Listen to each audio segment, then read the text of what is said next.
നവ്യയെ കാണാനില്ല. നവ്യ എങ്ങോട്ടോ വണ്ടി കയറി പോയിട്ടുണ്ട്. നവ്യ സത്യം അറിഞ്ഞതുകൊണ്ട് നവ്യ വീട്ടിൽ നിന്ന് ഇറങ്ങിപ്പോയിട്ടുണ്ട്. എന്നിട്ട് ദേവയാനിയും ആദർശും നയനയും എല്ലാവരും ഭയങ്കര സങ്കടത്തിലാണ്. അവൾ എങ്ങോട്ടോ കാറിൽ ഇറങ്ങി പോകുന്നത് കണ്ടു. അത് മേലെ നിന്നിട്ട് ദേവയാനി കണ്ടുകൊണ്ടിരിക്കുന്നു. ദേവയാനിയും സംസാരിച്ചുകൊണ്ടിരിക്കുന്നു.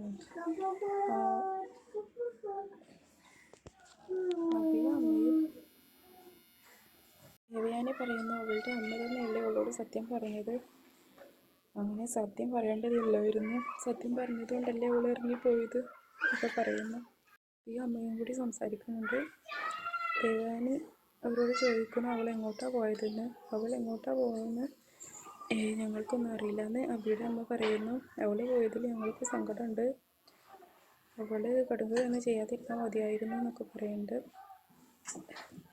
അപ്പോൾ ദേവയാനി പറയുന്നത് അവൾ കടുക ചെയ്താൽ നിങ്ങൾക്ക് ഇവിടെ നിൽക്കാൻ പറ്റൂല എന്നൊക്കെ പറയുന്നുണ്ട്. അവൾ പോയതിൽ സങ്കടമൊന്നുമില്ല. അപ്പോൾ അബിയുടെ അമ്മ പറയുന്നുണ്ട് അവൾ പോയതിൽ അവളുടെ ചേട്ടത്തിയോടും ദേവയാനി നിങ്ങൾക്ക് സ്നേഹമൊന്നും ഉണ്ടായിരുന്നില്ലല്ലോ. ഇപ്പോഴല്ലേ നിങ്ങൾക്ക് സ്നേഹം വന്നത്. അന്ന് നിങ്ങളുടെ ആഗ്രഹം അവൾ എവിടെയെങ്കിലുമൊക്കെ പോകണമെന്ന് ആയിരുന്നില്ലേ എന്നൊക്കെ പറയുന്നു. അപ്പോൾ ദേവയാനി പറയേണ്ടത് സത്യം അറിഞ്ഞ ശേഷം ഞങ്ങൾക്ക് അങ്ങനെയൊന്നും ഇല്ല. ഞങ്ങൾ നല്ല ഇതിലാണ് നിൽക്കുന്നതെന്ന്. ഞാൻ പറഞ്ഞ ശേഷം നബിയോട് ഒന്നും മിണ്ടാതെയാണ് നബി ഇറങ്ങിപ്പോയത്. നബിക്ക് എന്തെങ്കിലും പറ്റിയാൽ അബി ഈ വീട്ടിലുണ്ടാവില്ല എന്ന് പറഞ്ഞുകൊണ്ട് ദേവയാനി ഇവിടുന്ന് ഇറങ്ങി പോകുന്നുണ്ട്. അത്രയും സമാധാനം എന്ന് അബിയുടെ അമ്മയോട് പറയുന്നുണ്ട്.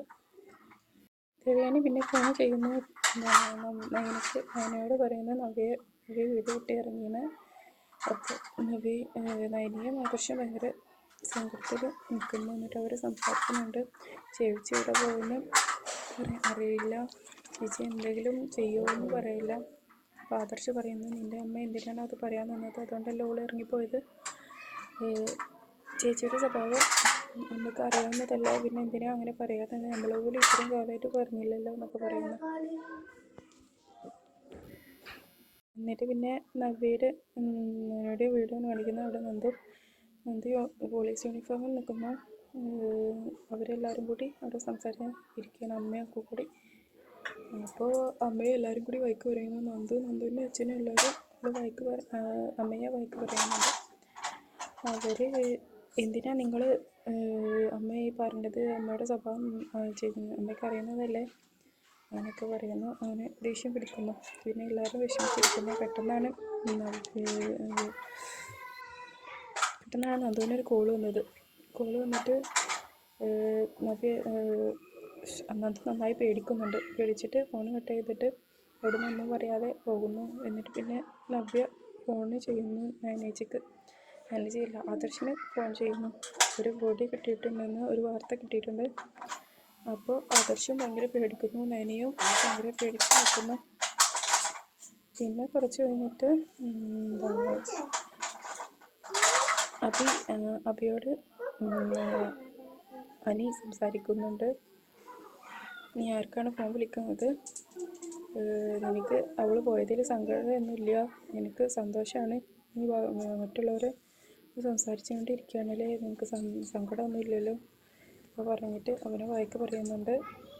ദേവയാനി പറയുന്നു ഇപ്പോൾ ആംബുലൻസിൽ ഇപ്പോൾ ബോഡി വരും, അത് കാത്തിരുന്നു നിങ്ങളെല്ലാവരും.